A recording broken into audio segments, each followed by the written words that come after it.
வாசிக்கலாம். நீதிமொழியின் புஸ்தகம் 8ஆம் அதிகாரம் 18, 19, 20, 21 அத்தனை வசனங்களையும் படிக்கலாமே. எல்லா வசனத்தையும் படிங்க. ஐஸ்வர்யமும் கனமும் நிலையான பொருளும் நீதியும் என்னிடத்தில் உண்டு. பொன்னையும் தங்கத்தையும் பார்க்கிலும் என் பலன் நல்லது, சுத்த வெள்ளியை பார்க்கிலும் என் வருமானம் நல்லது. என்னை சிநேகிக்கிறவர்கள் மெய்ப்பொருளை சுதந்தரிக்கும்படிக்கும் அவர்களுடைய களஞ்சியங்களை நான் நிரப்பும்படிக்கும் அவர்களை நீதியின் வழியிலும் நியாய பாதைகளுக்குள்ளும் நடத்துகிறேன். இந்த 4 வசனங்களிலே இருந்து நாம் பெற்றுக்கொள்ளுகிற வாக்குத்தத்தம் என்னவென்றால், அதாவது மெய்ப்பொருளை சுதந்தரிப்பீர்கள்,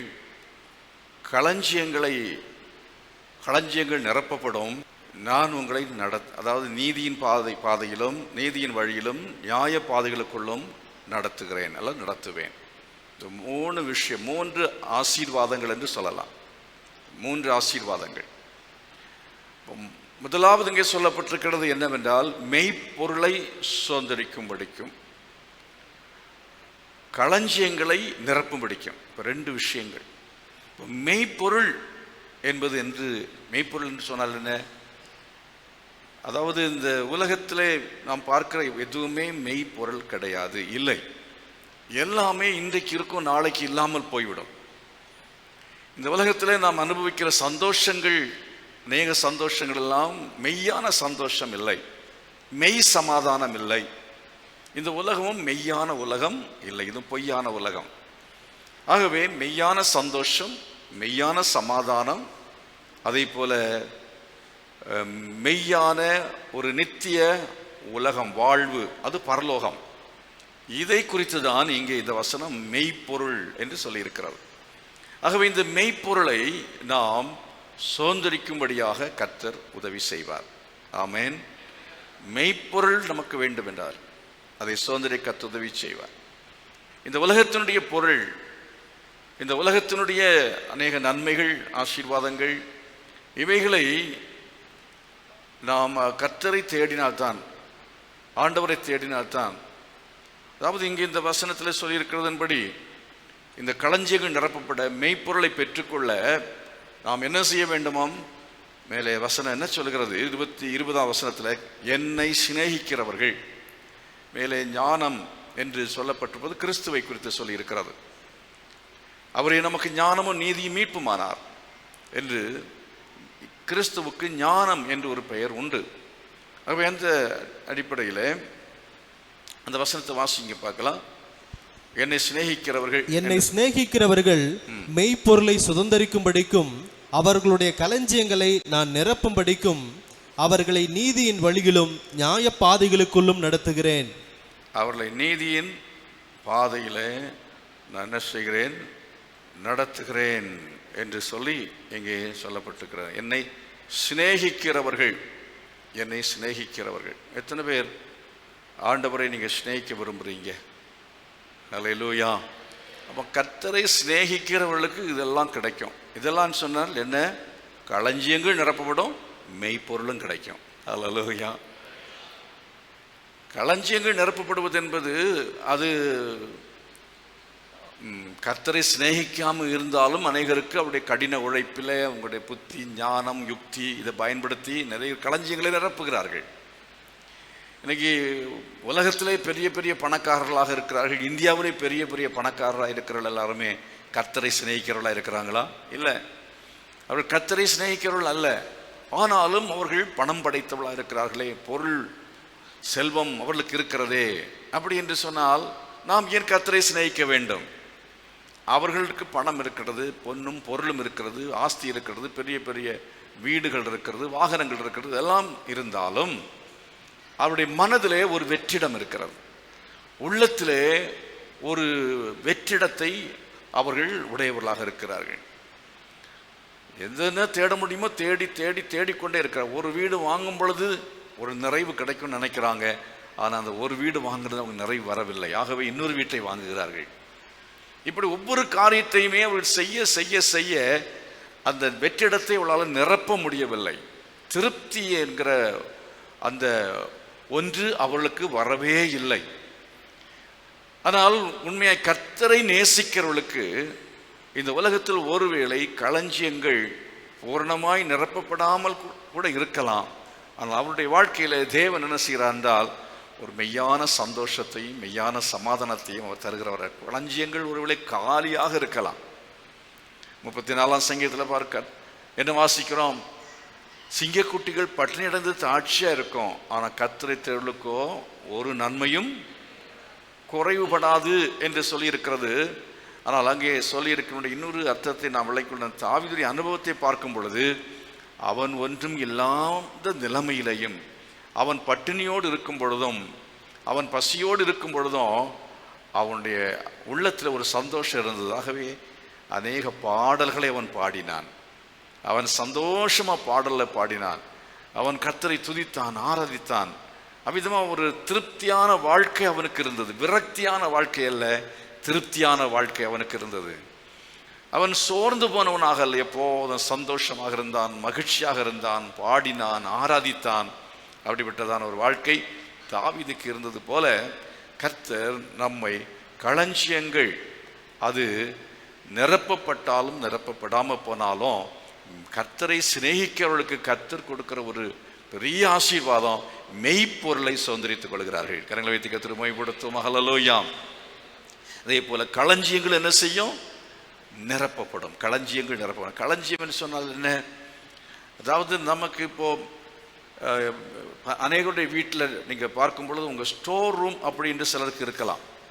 ஸ்டோர் ரூம் இருந்தால் ஸ்டோர் ரூமில் எல்லாமே நிரப்பப்பட்டிருக்கும். அரிசி தேவையான அளவுக்கு அரிசி, ஒரு மூட்டையோ 2 மூட்டையோ, அங்கே ஒரு வருஷத்துக்கு தேவையானது கூட சிலருக்கு அங்கே இருக்கும். ஒரு வருடத்துக்கு தேவையான பொருட்கள் அந்த ஸ்டோர் ரூமில் இருக்கும். அந்த சமயக்கட்டுக்கு பக்கத்தில் ஒரு ஸ்டோர் ரூம் சிலர் வச்சுருப்பாங்க. அதில் ரொம்ப எல்லாமே இருக்கும். சிலருடைய வீட்டில் அது இல்லாட்டாலும் மசாலா பெட்டி இருக்கும். அவங்க வீட்டில் மசாலா பெட்டியெல்லாம் நிரம்பி இருக்கும். அவங்களுக்கு இருக்கிற ஷெல்ஃபில் என்னென்ன பொருள் இருக்கணுமோ அதெல்லாமே நிரம்பி இருக்கும். ஒன்றும் குறைவுபடாது. கரங்களை வைத்து கர்த்தரை மகிமைப்படுத்தும். களஞ்சியங்கள் பூரணமாய் நிரம்பும். பிசைகிற தொட்டி அது நிரம்பி இருக்கும். மாவு நிரம்பி இருக்கும். மாவுக்கு குறைவு இருக்காது, அரிசிக்கு குறைவு இருக்காது, பருப்பு குறைவு இருக்காது, எண்ணெய்க்கு குறைவில்லை, பணத்துக்கும் குறைவில்லை. பேங்க்லையும் பணம் அது என்ன செய்யும்? இருக்கத்தக்கதாக ஆண்டவர் உங்களை ஆசீர்வதிக்கிறவராக இருக்கிறார். களஞ்சியங்கள் நிரப்பப்படும்படியாக தேவன் ஆசீர்வாத தரித்திரவாசியை கற்று வைக்க மாட்டார். அதான் மேலே வாசிக்கிறோம் 18ஆம் வசனத்தில், ஐஸ்வர்யத்தை கத்த தருகிறார். யாருக்கு? அவரை சிநேகிக்கிறவர்களுக்கு தேவன் ஐஸ்வர்யத்தை தருகிறார். அது என்ன ஐஸ்வர்யம்? இந்த உலக பிரகாரமான வீடு, ஆஸ்தி போன்ற இந்த ஐஸ்வர்யம் மட்டுமல்ல, அதை விட விலையேறப்பட்ட ஐஸ்வர்யம் இருக்கு. என்ன தெரியுமா? தேவன் நம்மை அன்பில் ஐஸ்வர்யம் உள்ளவளாய் மாற்றுவார், கிருபையில் ஐஸ்வர்யம் உள்ளவளாய் மாற்றுவார், சாந்த குணத்தில் கர்த்தர் நம்ம ஐஸ்வர்யம் உள்ளவர்களாய் மாற்றுவார். சாந்த குணத்தில் தரித்திரவாசிகள் இருக்க மாட்டோம், பொறுமை அற்றவளாய் இருக்க மாட்டோம். பொறுமையில் பூரணம், அதே போல சாந்தத்தில் பூரணம், கிருபையிலே பூரணம், இப்படி பற்ற நல்ல சுபாவங்கள் நற்கனிகளிலே கர்த்தர் நம்ம ஐஸ்வர்யவான்களாக கர்த்தர் மாற்றுவார். கரங்களை வைத்து கர்த்தர் மகிமைப்படுத்தால். அல்லேலூயா. கனம் என்று சொன்னால் என்ன? நம்ம அவமானம் அடைவதற்கு கர்த்தர் இடம் அளிக்காமல், கர்த்தர் நம்மை அவமானப்படுத்தாமல், நம்முடைய குடும்பத்தில் அவமானமான காரியங்கள் வராதபடிக்கு மற்ற எல்லாரும் மத்தியிலையும் நாம் கனத்தோடு ஜீவிக்கத்தக்கதாக, மதிப்போடும் மரியாதையோடும் செல்வாக்கோடும் ஜீவிக்கத்தக்கதாக கர்த்தர் நமக்கும் தலைமுறைகளுக்கு உதவி செய்வார். விசுவாசிக்கிறீங்களா? அல்லேலூயா. அது மட்டுமல்ல, நிலையான பொருள், இந்த உலகத்திலையும் கூட கொடுக்கிறதான பொருள், ஆஸ்திகள், வீடு, வாகனங்கள், இப்படிப்பட்ட காரியங்கள் எல்லாமே தேவன் அது ஒரு நிலையாய் கொடுப்பார் என்று சொன்னால் அர்த்தம் என்ன? அடிக்கடி அந்த பொருட்களை நீங்கள் ஒரு வீட்டில் குடியிருக்கிறீங்கன்னா ஒரு 5 வருஷத்துக்காவது அந்த வீட்டில் வாடகைக்கு குடியிருந்தால் கூட ஒரு 5 வருஷம் இருந்தால் சந்தோஷம். வருஷந்தோறும் வீட்டில் இருக்கிறவங்க காலி பண்ண சொன்னால் எப்படி இருக்கு? யோசித்து பாருங்க. ஒரு இடத்துல நிரந்தரமாக வேலை கிடைச்சி அங்கே இருந்தால் நல்லா இருக்கும். ஒவ்வொரு 6 மாதத்தில், ஒரு வருஷத்தில் வேலை போய்விடுகிறது, ஊராக போயிட்டே இருக்கிறோம், டிரான்ஸ்ஃபர், இதெல்லாம் நமக்கு ஒரு ஆசீர்வாதம் இல்லாத ஒரு காரியம். இதே போல் எத்தனை காரியங்கள் உங்களுக்கு நிலையாய் இல்லாமல் இருக்கிறது, அதெல்லாவற்றையும் கர்த்தர் என்ன செய்வேன் சொல்கிறார், மாறும்படி கர்த்தர் ஆசீர்வதிப்பேன் என்று சொல்லி திருப்பி விசுவாசிக்கிறீங்க. அல்லேலூயா. அப்போ இந்த காரியத்துக்கு என்ன செய்யணும்? கர்த்தரை, என்னை சிநேகிக்கிறவர்கள் இந்த மெய்ப்பொருளை என்ன செய்வார்கள்? இந்த மெய்ப்பொருளையும் இந்த நன்மைகளையும் இந்த ஆசீர்வாதங்களையும், அதாவது களஞ்சியங்கள் நிரப்பப்படும்படியாக நாம் என்ன செய்ய வேண்டும்? அவரை சிநேகிக்க வேண்டும். மெய்ப்பொருளை சுதந்திரிக்கும்படியாக நாம் அவரை சிநேகிக்க வேண்டும். அது மாத்திரமல்ல, ஐஸ்வர்யமாக நாம் வாழும்படியாக அவரை நாம் சிநேகிக்க வேண்டும். நிலையான பொருளை நாம் பெற்றுக்கொள்ளும்படியாக நாம் கர்த்தரை என்ன செய்ய வேண்டும்? சிநேகிக்க வேண்டியது அவசியம். கரங்களை வைத்து ஆண்டு சொல்லுங்க, ஆண்டவரே நம்ம சிநேகிக்கும்படியா எனக்கு கிருபை தாரும் என்று சொல்லுங்க. கர்த்தரை சிநேகிக்கும்படி கர்த்தர் கிருபை தருவார்.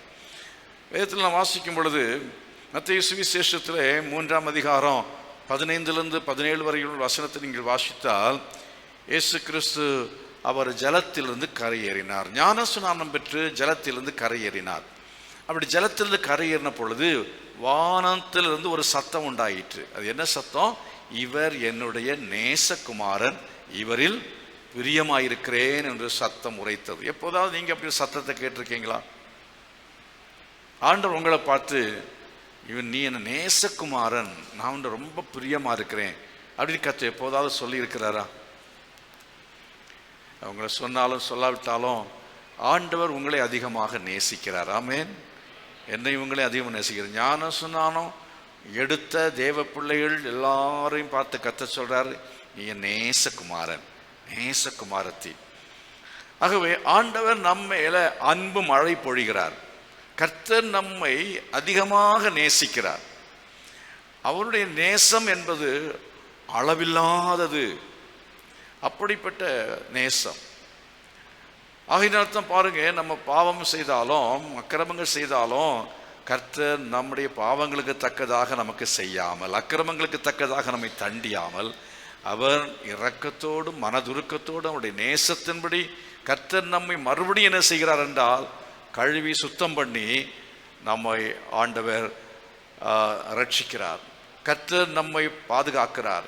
கர்த்தர் நம்மை நீதியின் வழியிலும் நியாய பாதைகளுக்குள்ளேயும் நடத்தி கொண்டே இருக்கிறார். கரங்களை வைத்து கர்த்தரை மகிமைப்படுத்துவோம். ஒரு சின்ன பாவம் செய்து தூக்கி அவர் வீசிடுறாரா? இல்லை. இவன் தாவீது கூட பாருங்க, தாவீதுடைய வாழ்க்கையில் அவன் வந்த தவறான காரியங்கள் 2 பாவம், பெரிய பாவத்தை அவன் செய்தான். விபச்சாரமும் கொலையும் அவன் செய்த போதும் கர்த்தரிடத்தில் அவன் கெஞ்சி கேட்ட பொழுது தேவன் தம்முடைய கிருபையை அவனை விட்டு எடுக்காமல் அவர் அவனை நேசித்தார். ஆமென். அல்லேலூயா. ஆண்டவருடைய அன்பு. ஆகையினால் நன்றாய் விளங்கிக் கொள்ள வேணும், நம்முடைய கடவுள் தேவன் அவர் அன்பு நிறைந்தவர். நம்மை நேசிக்கிற ஒரு தகப்பனை போல மட்டுமல்ல, ஒரு நண்பனை போல இருக்கிறார். அல்லேலூயா. ஒரு நண்பன் எவ்வளவு அதிகமாக நேசிக்க முடியுமோ அவ்வளவு நேசிப்பான். அப்படி தேவன் என்ன செய்ய, நம்ம ஒரு நண்பனாய் நேசிக்க வேண்டும் என்று, ஒரு நண்பனை போல நேசிக்க வேண்டும் என்று சொல்லி விரும்புகிறார். அருமையான விதமாய் தேவன் நம்மை நேசிக்கிறார் என்று சொல்லும் பொழுது முதலாவது அவர்தான் நம்மை நேசிக்கிறார். இப்போ யாராவது ஒருத்தர் நண்பனாக ஏற்றுக்கொள்ள வேண்டும் என்றால், அல்லாவிட்ட ஒரு சிநேகிதியை நீங்கள் பெற்றுக்கொள்ள வேண்டும் என்றால், நீங்கள் இல்லைன்னா யார் உங்களுக்கு சிநேகிதராக இருக்கிறாங்களோ அவங்க 2 பேரில் ஒரு ஆள் முதலாவது தொடர்பு கொண்டிருப்பீங்க.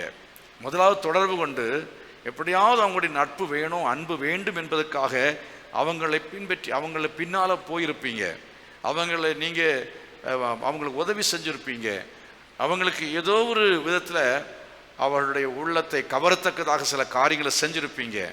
இப்போ ஏன் என்ன பின்பற்றி வர்றாங்க, எதற்காக அடிக்கடி வீட்டுக்கு வர்றாங்க, எதற்காக ஃபோன் பண்ணுறாங்க அப்படின்லாம் அவங்க நினைக்கக்கூடும். ஆனால் விடாமல் நீங்கள் அவங்கள தொடர்பு கொண்டதுனால, அவங்களை விடாப்படியாக பின்தொடர்ந்ததுனால அவங்களுடைய அன்பை நீங்கள் பெற்றுக்கொண்டு 2 பேரும் சிநேகிதராக மாறிவிட்டீர்கள். கரங்களை வைத்து கர்த்தரை மகிமைப்படுத்துவோமா? சிநேகிதர் அப்படின்ற உள்ள நிலைமையில் மாறுவதற்கு இதுதான். இப்படி யாரோ ஒருத்தர் என்ன செய்யணும், முந்தி என்ன செய்கிறாங்க, நேசிக்கிறாங்க, அவங்களுடைய அன்பை வெளிப்படுத்துகிறாங்க. அதுக்கு பிறகு அவரும் பரவாயில்ல, ஒரு நல்ல விதமாக நமக்கு ஒரு நண்பனாக இருக்கிறாங்க, ஒரு அன்பு பாராட்டுறாங்கன்னு சொல்லி அந்த அன்பு நிமித்தமாக என்ன செய்கிறாங்க, அவங்க நேசிக்க ஆரம்பிக்கிற நல்ல ஃப்ரெண்ட்ஸாக மாறிடுவாங்க, நல்ல ஃப்ரெண்ட்ஸாக மாறிடுவாங்க. ஆனால் கர்த்தர் பாருங்க, அவர் தான் என்ன செய்யறார், முதலாவது நம்மை நேசித்தார். வேதம் அப்படி, நான் பாவிகளாக இருக்கையில் கிறிஸ்து நம்மேல் அன்பு கூர்ந்தபடியினாலே என்று சொல்லியிருக்கிறார். ஆகவே நாம் பாவிகளாக இருக்கும் பொழுதே அவருடைய அன்புக்கும் அவருடைய அரவணைப்புக்கும் அவருடைய பாசத்துக்கும் அவருடைய ஆசீர்வாதங்களுக்கும் தகுதியற்றவளாக இருந்த பொழுதே அவர் நம்மை நேசித்தார். இந்த உலகத்தில் அவர் வந்தார், தேடி வந்ததுமே அவருடைய அன்பினால் தான். உங்களை அவர் தேடி வந்ததும் அன்பினால் தான். உங்களை அவர் தேடி வந்தார். யாரோ ஒருவர் மூலமாக உங்களை அவர் நேசிக்க முடியும், உங்கள் அன்பை வெளிப்படுத்தினார். ஆகவே அவர் நம்மை நேசிக்கிற அளவுக்கு நாம் அவரை நேசிக்க வேண்டும். எத்தனை பேர் விரும்புகிறீங்க தேவனோடு நீங்கள் சரிசமமான ஒரு நண்பனாக, அவர் உங்களை சிநேகிதன் என்று சொல்ல வேண்டும் என்றால், நீங்கள் அவரை சிநேகிதர் என்று சொல்ல வேண்டும் என்றால் என்ன செய்ய வேண்டும்? அந்த அன்பை வளர்த்து கொள்ள வேண்டியது அவசியமாக இருக்கு.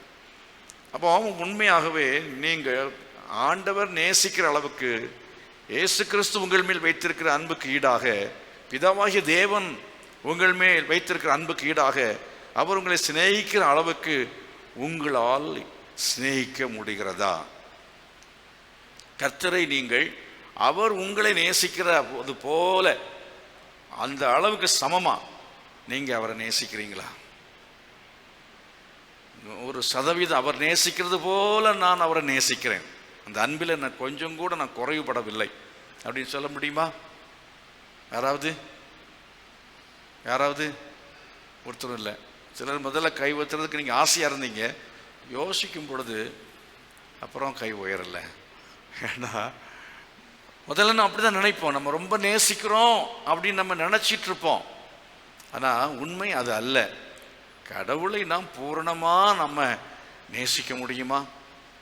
இப்போ கடவுளுடைய அன்பு எப்படிப்பட்டது அப்படிங்கிறத நீங்கள் தெரிந்து கொள்ள வேண்டும் என்று சொன்னால் 1 Corinthians chapter 13 அங்கே என்ன பார்க்கிறோம் என்றால், அன்பு நீடிய 4ஆம் வசனத்தில் நான் வாசிக்கிறேன். அன்பு நீடிய சாந்தம் உள்ளது, தயவுள்ளது, அன்புக்கு பொறாமை இல்லை, அன்பு தன்னை புகழாது, இருமாப்பாயிராது, அயோக்கியமானதை செய்யாது, தற்பொழிவை நாடாது, சினமடையாது, தீங்கு நினையாது, அநியாயத்தை சந்தோஷப்படாமல் சத்தியத்தில் சந்தோஷப்படும், சகலத்தையும் தாங்கும், சகலத்தையும் விசுவாசிக்கும், சகலத்தையும் நம்பும், சகலத்தையும் சகிக்கும் அப்படின்னு சொல்லப்பட்டுகிறது.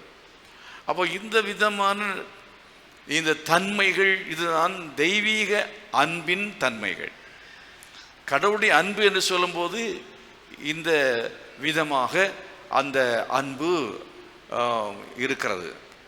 அன்பு, அவருடைய அன்பில் நீடிய சாந்தம் உண்டு, நீடிய பொறுமை உண்டு, தயவு, அவருக்கு பொறாமை கிடையாது, இல்லை. அப்படி என்று அவருடைய அன்பை குறித்து வேதாகமத்தில் நம்ம நிறைய படிக்க முடியும். அந்த விதமான இந்த அன்பு, இந்த அன்பில் இங்கே சொல்லப்பட்டிருக்கிற இந்த அன்பினுடைய தன்மைகள் நம்மிடத்தில் இருக்கிறதா? எத்தனை பேர் நீடிய சாந்தோடு இருக்கீங்க? நீடிய சாந்தம். சாந்தம் அப்படிங்கிறது அர்த்தம் தெரியலைன்னா உங்களுக்கு நீடிய சாந்தம் கூட தெரியாது. சாந்தம்னால என்ன? அதாவது இயேசு கிறிஸ்து அவர் அடிக்கப்படும் பொழுதும் பேசாமல் இருந்தார். மயிர் கத்தரிக்கும்பாக சத்தமிடுகிற ஒரு ஆட்டை போல அவர் இருந்தார் என்று சொல்லி இருக்கிறது. அப்போ அது நீடிய சாந்தம். வீட்டில் ஒரு சின்ன ஒரு பிரச்சனை வந்த உடனேயே நீங்கள் என்ன செய்ய, வெடிச்சிடுறீங்கல்ல? ஆமாம், சாந்தம் இல்லை, பொறுமை இல்லை, பொறாமை, பயங்கரம் பொறாமை. ஆகவே தேவனுடைய அன்பு அப்படிங்கிறதுக்கான இலக்கணங்கள் இங்கே சொல்லி இருக்கிறது. வேதத்தில் நிறைய அன்பில் பரிசுத்தம் உள்ளவர்களும் குற்றமற்றவர்களுமாக இருப்பதற்கு என்று எபேசியர் 1ஆம் அதிகாரத்தில் 4ஆம் வசனம் படிக்கிறோம். அன்பில் எப்படிப்பட்டவர்களாக இருக்கணுமா? குற்றமற்றவர்களும் மாசில்லாதவர்களுமாக இருப்பதற்கு. ஒருத்தர் நேசிக்கிறீங்க, இல்லை கர்த்தரை நேசிக்கிறீங்க, கடவுளை நேசிக்கிறீங்கன்னா எதுக்காக நேசிக்கிறீங்க அப்படின்னு ஒரு கேள்வி. எதுக்காக நேசிக்கிறீங்க? எதுக்காக ஜெபம் பண்ணுறீங்க? எதுக்காக நீங்கள் ஆலயத்துக்கு வந்திருக்கிறீங்க, ஆண்டவரை ஆராதிக்க வந்தீங்க? காரணம் என்ன அப்படின்னா, ஏதாவது கொடுப்பார், அவர்கிட்ட ஏதாவது பெற்றுக்கொள்ள வேண்டும் என்பதற்காக தான் கர்த்தரிடத்தில் நிறைய பேர் வருகிறோம். அந்த விதமான அன்பு அது குற்றமற்ற அன்பு அல்ல, மாசற்ற அன்பு அல்ல. அன்கண்டிஷனல் லவ், நிபந்தனையற்ற ஒரு அன்பு என்கிறது தான் சரியான அன்பு. அல்லேலூயா. Unconditional love. தேவன் நம்ம வைத்திருக்கிற அன்புக்கு நிபந்தனையே கிடையாது. இப்படித்தான், இப்படி இருந்தால் தான் அவனை நேசிப்பேன் அப்படி என்று கர்த்தர் சொல்லவில்லை. கணவன் நல்லா இருந்தா, அழகா இருந்தா, ஆரோக்கியமா இருந்தா மனைவியுடைய அன்பு கிடைக்கும். கொஞ்சம் அழகு போயிடுச்சுன்னா அப்புறம் அது கணவனாக இருக்கட்டும் இல்லை கணவன் மனைவியாக இருக்கட்டும், அது மாதிரி அந்த அன்பு என்ன செய்யும்? குறைந்து விடுகிறது. திருமணமான புதுசில் இருந்தால் நான் அந்த அன்பு அப்புறம் அப்படியே இருக்குன்னு நினைக்கிறீங்களா? இல்லை. நான் திருமணத்தில் சொல்கிற ஒரு கதை உண்டு. புதுசாக கல்யாணம் பண்ணிட்டு போகும்போது, மனைவி கூட்டிகிட்டு போகும்போது ஒரு கோயிலுக்குள்ளே போகிற சமயத்தில் அங்கே அந்த இடத்துல இருந்தான ஒரு கல் அந்த மனைவி காலில் பட்டதுனால ஐயோன்னு கத்துனா. உடனே அவன் என்ன செய்கிறான்னு சொன்னால் அந்த கல்லை பார்த்து இந்த மாதிரி சொன்னானா, சனியனே அப்படின்னு சொல்லி. என்னது அந்த கல்லை பார்த்து என்ன சொன்னா? சனியனே அப்படின்னா. கொஞ்ச நாள் பொறுத்து, சில வருடங்கள் பொறுத்து திரும்பவும் அதே இடத்துக்கு ஒரு நாள் வர நேரிட்டது. அப்போ அதே கல்லில் அந்த மனைவியுடைய கால் என்ன செய்யுது? இடித்து விட்டது, அடிபட்டது. அப்போ அதே கணவன் தான் கல்லை பார்த்து சொல்லலை, மனைவி பார்த்து சனியனே பார்த்து நடக்க வேண்டியது தானேன்னு சொன்னான். அவன் கல்யாணம் பண்ண புதுசில் அந்த வாரத்தில் அந்த நாளில் ஐயோ கையிலையே தூக்கிட்டு நடப்பாங்க, அப்படி இருப்பாங்க. 6 மாதம்தான் அதிகபட்சம். அப்புறம் அப்படியே குறைஞ்சி குறைஞ்சி குறைஞ்சி குறைஞ்சி கடைசியில் பார்த்தீங்கன்னா இல்லை, நில். சுத்தமாக அன்புங்கிறது இருக்கவே இருக்காது. நீ அந்த பக்கம் போ, நான் இந்த பக்கம் போகிறேன். நீ அந்த பக்கம் திரும்பி படுத்துக்க, நான் இந்த பக்கம் திரும்பி படுத்துக்கிறேன். இல்லைன்னா 2 ரூமில் படுத்துக்குவாங்க. இதெல்லாம் நடந்துக்கிட்டு இருக்கு. அன்பில் பரிசுத்தம் உள்ளவர்களும் குற்றமற்றவர்களுமாய் இருப்பதற்கு உலக தோற்றத்துக்கு முன்பதாகவே நம்மை தெரிந்து கொண்டார்னு சொல்லியிருக்கிறதே. அமிதமாக அன்பில் பரிசுத்தம் உள்ளவங்களாக, குற்றமற்றவங்களாக இருக்கணும், பூரணம் உள்ளவங்களாக இருக்க வேணும். இந்த விதமாக நாம் இருக்க வேண்டும் என்று சொன்னால் முடியுமா? அது எப்படி முடியும்? நம்ம யோசிக்கிறதே இல்லை.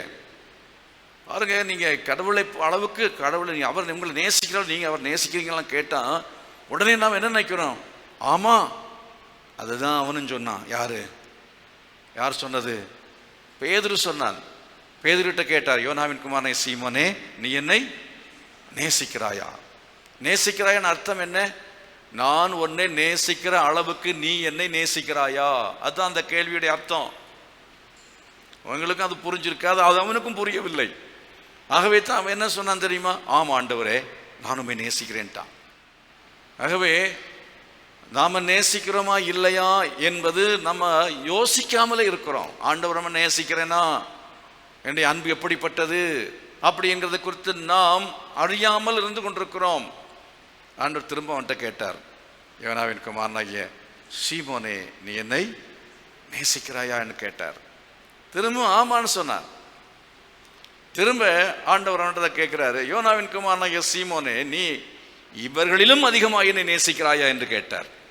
2 விதத்தில் அந்த கேள்வி இருக்கிறது. ஒன்று என்னவென்றால், நான் உன்னை நேசிக்கிறது போல நீ என்னை நேசிக்கிறாயா? நான் நேசிக்கிறது போல நீ என்னை நேசிக்கிறாயா? அதற்கு அவன் ஆம் என்று சொன்னான், அறியாமல் சொன்னான். தேவன் திரும்பவும் கேட்டார், அப்பவும் அப்படித்தான் சொன்னான். 3வது கர்த்தர், இவர்களிலும் அதிகமாக என்னை நேசிக்கிறாயா என்று கேட்ட பொழுது அவன், எல்லாம் உமக்கு தெரியும் ஆண்டவரே, எல்லாம் உமக்கே தெரியும் என்று சொன்னான். அப்போ அவனுக்கு என்னவென்றால் சந்தேகம் வந்து விட்டது. 3 முறை கேட்கிறார். அப்படி என்றால் நான் அவர் நேசிக்கிற அளவுக்கு நான் நேசிக்க முடியாது, நேசிக்கவில்லை. அதனால தான் பாருங்க, அவன் பின்மாறி போனான். அவன் நேசிக்கணும்னு விரும்பினான். பேதுரு அவன் என்ன சொன்னான் பாருங்க, காவலிலும் சாவிலும் என்ன செய்வேன்? பின்பற்றுவேன். யாரும் விட்டு விலை போக விட மாட்டேன். கூடவே இருந்தான். அவரை இயேசு கிறிஸ்துவை பாதுகாக்கிறதுக்காக ஒரு பட்டயத்தையும் கையில் வைத்திருந்தான். அவரை பிடிக்க வந்த பொழுது பட்டயத்தால் என்ன செய்தான்? வெட்டினான். இயேசுவின் மேல் அன்பில்லாதனாலயா?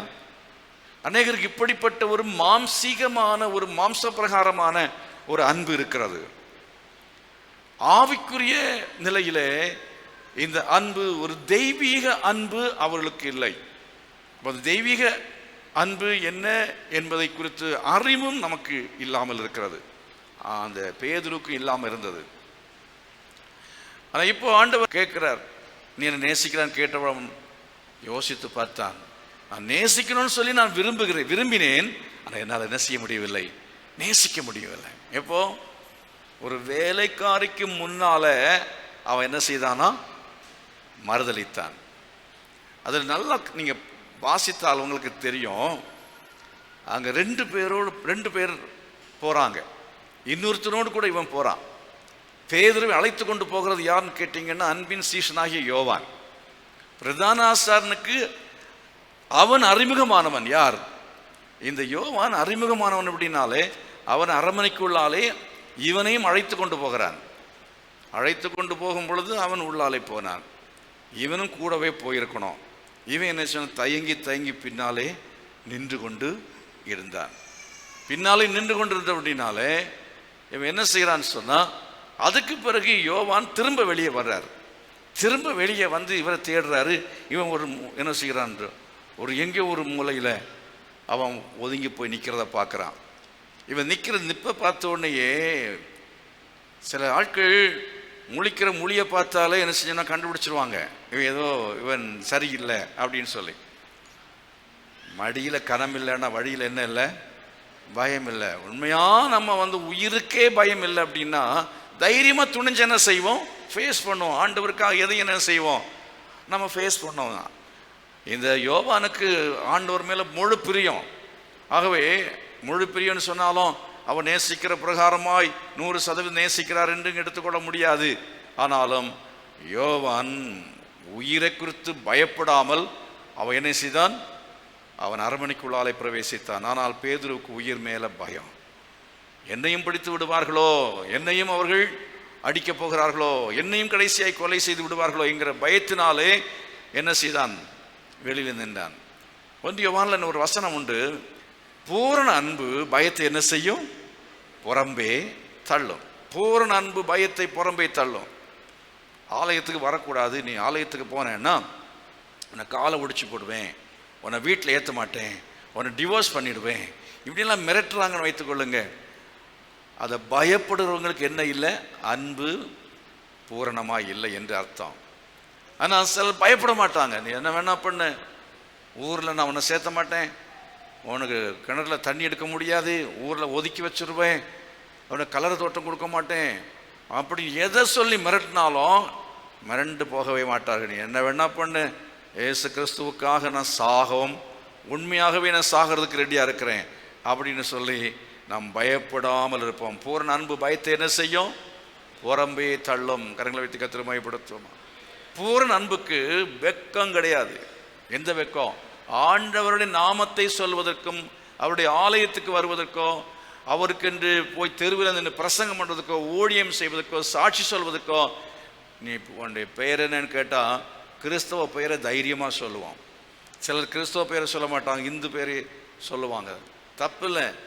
ஆனால் ஏன் சொல்கிறோன்னு தான் பார்க்கணும். சில இடங்களில் நம்ம கிறிஸ்தவ பெயர் இருந்தாலும், ஞானஸ்தான பெயர் இருந்தாலும் அது யாருக்கும் புரியாது, தெரியாது. ஆகவே அது சொல்வது தவறில்லை. ஆனால் சொல்வடைய நோக்கம் என்ன?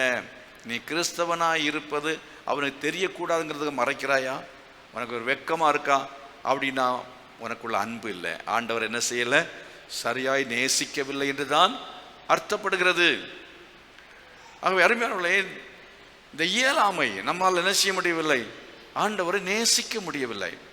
பேதுருவை நேசிக்கணும்னு விரும்பினவன் தான், ஆனால் அவனால் நேசிக்க முடியவில்லை. அந்த இயலாமைத்தான் சொல்லுகிறான், ஆண்டவரே எல்லாம் உமக்கு தெரியும், நான் நேசிக்கணும்னு சொல்லி விரும்பினேன், எனக்கு அது விருப்பம் உண்டு, என்னால் தோல்வி அடைந்து விட, I failed in the love, அன்பிலே நான் தோற்று போனேன் என்று சொல்லி அவன் கதறினான், முறையிட்டான், அறிக்கை செய்தான். அருமையானவர்களே, அப்படி அந்த ஆண்டவர் நம்மை நேசிக்கிற அந்த அன்புக்கு ஈடாக நாம் அவரை நேசிக்க முடியவில்லை என்றால், நேசிக்க வேண்டும் என்று விரும்புவோம் என்றால், அது முடியுமா, சாத்தியமா என்று உங்களுக்கு ஒரு கேள்வி இருக்கலாம். அது முடியுமா? அவர் நேசிக்கிற அளவுக்கு நான் அவரை நேசிக்க முடியுமா? இல்லை கொஞ்சம் குறையவாவது நேசிக்க முடியுமா என்றால் நம்மால் முடியாது. உங்களால், மனுஷரால் கூடாதது தேவனால் செய்யும் கூடும் என்று வசனம் சொல்லியிருக்கிறபடி நம்மால் முடியாது. ஆனால் எப்படி அது சாத்தியமாகும் என்பதை நாம் அறிந்து கொள்வதற்காக ரோமர் நிருபத்தில் 5ஆம் அதிகாரத்தை எடுத்து வாசித்து 5:5 வாசிக்கும் பொழுது அங்கே ஒரு வசனம் விதமாய் சொல்லப்பட்டிருக்கிறதை நீங்கள் பார்க்க முடியும். ரோமர் நிருபம் 5ஆம் அதிகாரம் 5வது வசனம், அன்றியும் நாம் பலனற்றவர்களாய் இருக்கும் போதே என்று ஒரு வார்த்தை இருக்கிறது. அன்றியும் 6ஆம் வசனத்தில் பலனற்றவர்கள். எதற்கு பலனற்றவர்கள்? அவரை நேசிப்பதற்கு நாம் பலனற்றவர்களாய் இருக்கும் பொழுது, மேலே வசனம், மேலும் நமக்கு அருளப்பட்ட பரிசுத்த ஆவியினாலே தேவ அன்பு நம்முடைய இருதயங்களில் ஊற்றப்பட்டிருக்கிறபடியால். ஆக பரிசுத்த ஆவியானவருடைய அந்த பலன், ஆண்டவரை நேசிப்பதற்கான அந்த பலன், பரிசுத்த ஆவியாகிய பலன், தேவனின் மேல் அன்பு கூறக்கூடிய பலன் உங்கள் மேல் ஊற்றப்பட்டிருக்கிறபடியால், கொடுக்கப்பட்டிருக்கிறபடியால். கரங்களை வைத்து கர்த்தரை மகிமைப்படுத்துவோம். அப்போஸ்தலர் 1:8 படிக்கிறோம். என்ன சொல்லியிருக்கிறது? பரிசுத்த ஆவி உங்களுக்கு வரும் பொழுது நீங்கள் பலனடைவீர்கள். அதனால தான் நீங்கள் நேசிக்கிறாய் என்று கேட்டபோது எல்லாம் உமக்கு தெரியும் என்று சொன்னதான அதே பேதுரு ஒரு வேலைக்காரிக்கும் போதாக உம்மை நான் அறியேன் என்று சொல்லி மறுதலித்தான். பிறகு உள்ளால நான் ஏற்கனவே சொன்னது போல, இவன் அவனோடு இருந்தவன் அல்லவா, யோவானை குறித்து அவங்க சொல்ல, இவரை குறித்து சொல்லுகிறார்கள். அப்போ அவன் மறுதலித்தான். அப்போ போயிட்டான் உள்ளால. ஆனால் அதுக்கு பிறகு அவன் நினைச்சுதான் உள்ளால போய் ஒரு இடத்துல சேரும் பொழுது திரும்பவும் சொந்தப்பட்ட போது மறுதலித்தான் என்று சொல்லி பார்க்கிறோம். அருமையானவர்களே, அந்த விதமாக மறுதலித்தான் அதே பேதுரு பெந்தேகோஸ்தே நாளில் அவன் என்ன செய்யறான்? பெரும் கூட்டத்துக்கு மத்தியில் நின்று பிரசங்கம் பண்ணிட்டு சொல்றான், இந்த இயேசு கிறிஸ்துவை தேவன் இந்த உலகத்துக்கு அனுப்பினார், நீங்கள் அவரை கொலை செய்தீர்கள். எவ்வளவு பயங்கரமான வார்த்தை பாருங்க. நீங்கள் அவரை. அதற்கு பிறகு இவர்களை பிடித்து சிறைச்சாலையில் போட்டார்கள். அதிகாரிகள் முன்பதாக நிறுத்தினார்கள். இந்த இயேசு கிறிஸ்துவின் நாமத்தை குறித்து நீங்கள் இனிமேல் பிரசங்கம் பண்ணக்கூடாது என்று சொன்னார்கள். அதாவது மனுஷருக்கு கீழ்ப்படிந்து பார்க்கலும் தேவனுக்கு கீழ்ப்படிவது தான் நலம், உங்களுக்கெல்லாம் நாங்கள் கீழ்ப்படிய முடியாதுன்ட்டாங்க. இது எங்கள் உரிமை, எங்களோட ரைட், இதை நாங்கள் செய்வோம், நாங்கள் பிரசங்கம் பண்ணாமல் இருக்க மாட்டோம் அப்படிங்கிற அந்த தைரியம் எங்கிருந்து வந்தது? அந்த அன்பு அவன் உள்ளத்துக்குள்ளாலே, அது அவனுடைய சொந்த அன்பல்ல, மாம்சிக அன்பல்ல, இப்பொழுது அவன் பெற்றுக்கொண்ட அன்பு தெய்வீக அன்பாக இருக்கிறது. கர்த்தரை மகிமைப்படுத்துவோமா? யார் யாரெல்லாம் பரிசுத்த ஆவியினுடைய அபிஷேகத்தை பெறவில்லையோ அவர்களுக்குள்ள இருக்கிற அன்பு மாம்சமான பிரகாரமான அன்பு. அவர்கள் கடவுளை நேசிக்கிற அன்பு, தேவனை நேசிக்கிற அன்பு, நம்முடைய ஆண்டவராகிய இயேசு கிறிஸ்துவில் வைக்கிற அந்த அன்பு, அது மாம்சத்திலே உண்டாகிற அன்பு. ஆனால் பரிசுத்த ஆவியினுடைய அபிஷேகத்தை பெற்றுக்கொண்ட பிறகுதான் நாம் தெய்வீகமாக அவரை நேசிக்க முடியும். கர்த்தரை மகிமைப்படுத்துவோம். ஹல்லேலூயா. இந்த தெய்வீக அன்பு நமக்குள்ளாலே உண்டாகும். அது பிறகுதான் இந்த பொறுமை, இந்த சாந்தம், இதெல்லாம் டெவலப் ஆகும் அதிகமாக. அது தேவனுடைய சுபாவம், நம்முடைய சுபாவம் அல்ல. மனுஷனுக்கு அந்த சுபாவம் பிறவியில் கிடையவே இல்லவே இல்லை. எந்த மனுஷனுக்கும் இந்த விதமான தெய்வீக சுபாவங்கள் இல்லை. அன்பின் சாயல் அது மனுஷனுக்கு இல்லை, அது தேவனுடைய சாயல். ஆனால் எப்போ பரிசுத்த ஆவியின் அபிஷேகம் நம்ம ஊற்றப்படுகிறதோ, பெற்றுக்கொள்கிறோமோ, அப்பொழுது அந்த தேவ சாயலை பெற்றுக்கொள்கிறோம். அப்போ தேவ சாயல் நமக்குள்ளாலே வரும் பொழுது, அந்த தேவ சாயல் நம்மளை நிலைத்திருக்க வேண்டும் என்றால், அந்த அன்பில் நாம் நிலைத்திருக்க வேண்டும் என்றால், அந்த அன்பு நம்மளை பூரணப்பட வேண்டும் என்றால் என்ன செய்ய வேண்டும்? நீங்கள் மத்தேயு சுவிசேஷத்தில் 4ஆம் அதிகாரத்தில் 1ஆம் வசனத்தில் வாசித்து பாருங்கள். இவர் நேசகுமாரன் பிரியமாயிருக்கிற என்று தேவனுடைய சத்தம் கேட்டது. தேவன் அவரை நேசிக்கிறார். ஆனால் இவருடைய நேசம், மனுஷகுமாரன் என்கிற நிலையிலே இயேசு கிறிஸ்து அந்த அன்பில் பூரணராக இருக்கிறார் என்பதை நிரூபிக்க வேண்டியது அவசியமாக இருக்கிறது. அந்த அன்பிலே அவர் வளர வேண்டியது அவசியமாக இருந்தது. ஆகவே நமக்கெல்லாம் முன்மாதிரியாக அவர் என்ன, அன்பிலே நாம் வளர்ந்து அவர் பிதா நேசிக்கிறது போல குமாரன் அவரை நேசிக்க வேண்டும் என்றால் என்ன செய்ய வேண்டியது அவசியமாயிற்று? ஒரு வனாந்தரமான ஓரிடத்துல போய் உபவாசித்து ஜெபித்தார் என்று சொல்லி பார்க்கிறோம். அல்லேலூயா. இந்த விசிட்டேஷன், நம்ம சந்திப்பு, ஒரு நண்பனை, ஒரு சிநேகிதனை, ஒரு காதலனை, ஒரு காதலியோ அவங்க அந்த அன்பு டெவலப் பண்ணணும்னா ஒரு தனியாக போய் சந்திப்பாங்க. எங்கேயாவது ஆள் நடமாட்டம் இல்லாத இடத்துல போய் சந்திக்கிறது போல நம்முடைய ஆண்டவர் நம் தேவனோடு கூட அந்த அன்பிலே வளர வேண்டும் என்றால், அவருடைய அந்த சிநேகம் நம்மளை பெருக வேண்டும் என்றால், நாம் அவருடைய சிநேகிதியாக நாம் நிலைத்து இருக்க வேண்டும் என்றால் நாம் என்ன செய்யணும்? தனியாக நாம் அவரோடு கூட அதிக நேரம் ஜெபத்திலே செலவு செய்ய வேண்டும். அல்லேலூயா. எவ்வளவு நம்ம ஜெபிக்கிறோமோ, எவ்வளவு அதிகமாக உபவாசத்தோடு ஜெபிக்கிறோமோ, அவ்விதமாக ஜெபம், உபவாசம் இவைகள் நம்முடைய வாழ்க்கையில் தேவனோடு அந்த உறவை வளர்த்து கொள்ள உதவி செய்கிறது. அவரை அதிகமாய் நாம் நேசிப்பதற்கும் அவர் நம்மை அதிகமாய் நேசிப்பதற்கும் அது என்ன செய்யும்? உதவி செய்யும். எத்தனை பேர் ஜெபிக்க ஒப்பு கொடுக்க விரும்புகிறீங்க? அருமையார்களே, பேதுருட்ட ஆண்டவர் கேட்டார்னு சொன்னோம் பாருங்க. யோனாவின் குமாரனே சீமோன், நீ என்னை நேசிக்கிறாயான்னு கேட்டார். நம்ம நேசிக்கிறேன்னு சொன்னா இவளிலும் அதிகமாக நேசிக்கிறான்னு கேட்டார். அப்படின்னு அர்த்தம் என்ன? அவங்க இருந்து ஒரு 6 பேர், அந்த 6 பேரோடு கூட உட்கார்ந்து அவங்க பேசிட்டு இருக்கும் பொழுது பேதுரு நான் மீன் பிடிக்க போகிறேன்னு சொன்னான். அப்படி சொன்ன பொழுது அவள் நாங்களும் வருகிறோம் என்று சொல்லி வந்தார்கள். இது பேர் பின்மாற்றமான அனுபவம். பின்மாற்றம், ஊழியத்தை விட்டு அந்த அழைப்பை விட்டு பின்வாங்கி போகுதல். அருமையார்களே, அந்த 6 பேரை கர்த்தர் சுட்டி காட்டி சொன்னார், இவர்களை பார்க்கலும் நீ அதிகமாக என்னை நேசிக்கிறாயா என்று ஆண்டவர் அவனிடத்தில் அந்த கேள்வியை வைக்கிறத பார்க்கிறோம். அவர்கள் இவனை விட அதிகமாக நேசித்தார்களா இல்லை குறைவாக நேசித்தாங்களா என்பது நமக்கு தெரியாது. ஆனால் தேவன் அந்த 6 பேரை முன்னால் நிறுத்தி சொல்ல, இவர்களை பார்க்கலும் அதிகமாக நீ என்னை நேசிக்கிறாயா. அப்படின்னு அர்த்தம் என்ன தெரியுமா? எல்லாரை போல நீ நேசிக்கிறதுங்கிறத விட மற்ற எல்லாரை விட நான் இன்னும் அதிகமாக, அதாவது அந்த அன்பில் இப்போ அங்கே இருக்கிறதான ஒரு 10 பேரில் ஒருத்தரை நீங்கள் அதிகமாக நேசிக்க முடியும். 9 பேரை பார்க்கலாம். உங்களுடைய ஃப்ரெண்டு கேட்பாங்க, உங்களுடைய சிநேகிதி கேட்பாங்க, நீ மற்ற எல்லாரை போலத்தையும் நான் நேசிக்கிறியா? இல்லை. இல்லையா? என்னை விசேஷமாக நேசிக்கிறேன்னு கேட்டால் மற்றவங்களும் அதை போல இல்லை, உண்மையில அவங்களுக்கு தனி பாசமே உண்டு அப்படின்னு சொல்லுவோம் பாருங்க. சிலர் நண்பர்களோடு, சில சிநேகிதிகளோடு நம்ம பாராட்டுற அன்பு அது பிரத்யேகமானது, ஒரு தனித்துவம் வாய்ந்தது, மற்ற எல்லாரையும் போல அல்ல என்கிறது போல பேதுரு மேல தேவன் வைத்த அன்பும் விசேஷமானது. பேதுருட்ட கேட்கிற, நீ அப்படின்னு நேசிக்கிறாயா? இவள் எல்லாரையும் பார்க்க நேசிக்கிறாயா அப்படின்னு சொல்லி ஆண்டவர் அவனிடத்தை கேட்கிறார். அருமையானவர்களே, இவர்கள் போல நாம் நேசிப்பது அல்ல, நாம் இந்த உலகத்தில் உள்ள மற்ற எல்லாரையும் பார்க்கிலும் அதிகமாக, சக விசுவாசிகளை பார்க்கிலும் அதிகமாய் நாம் கர்த்தரை என்ன செய்யணும்? நேசிக்க வேண்டியது அவசியமாக இருக்கிறது.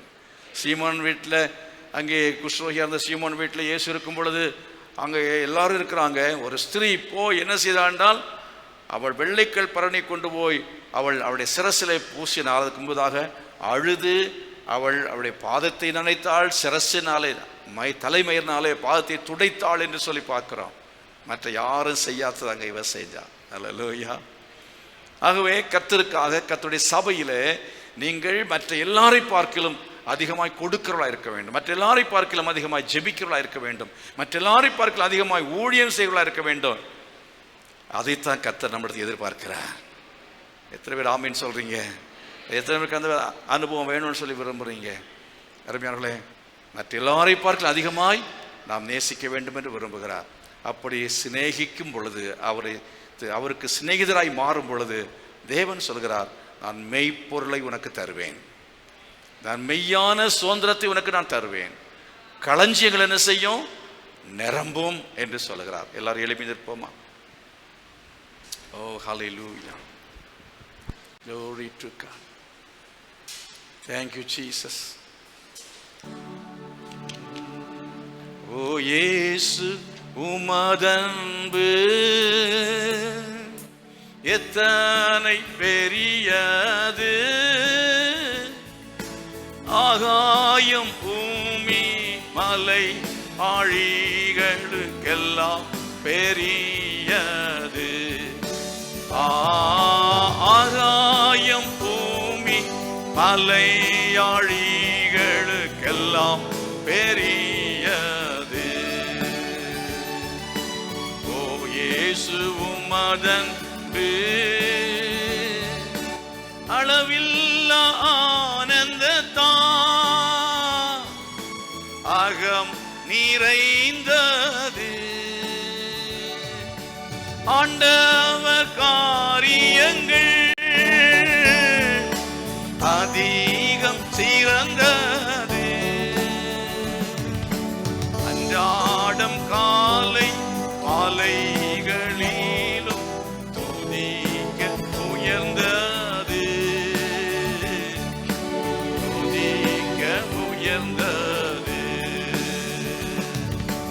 அன்றாடம் காலை மாலைகளிலும் துதிக்க உயர்ந்தது.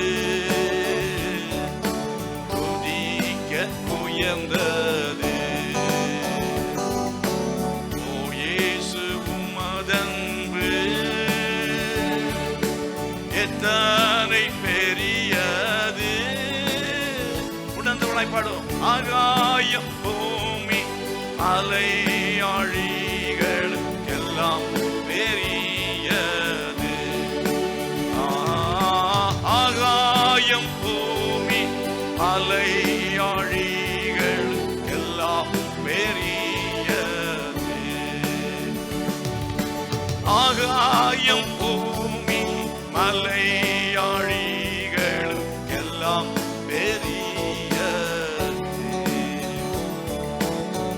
தகப்பனை நன்றியோடு துதிக்கிறோம். இந்த நாளிலேயும் நீர் கொடுத்த வாக்குத்தத்தமான வசனத்தின்படி எங்கள் களஞ்சியங்கள் பூரணமாகட்டும்.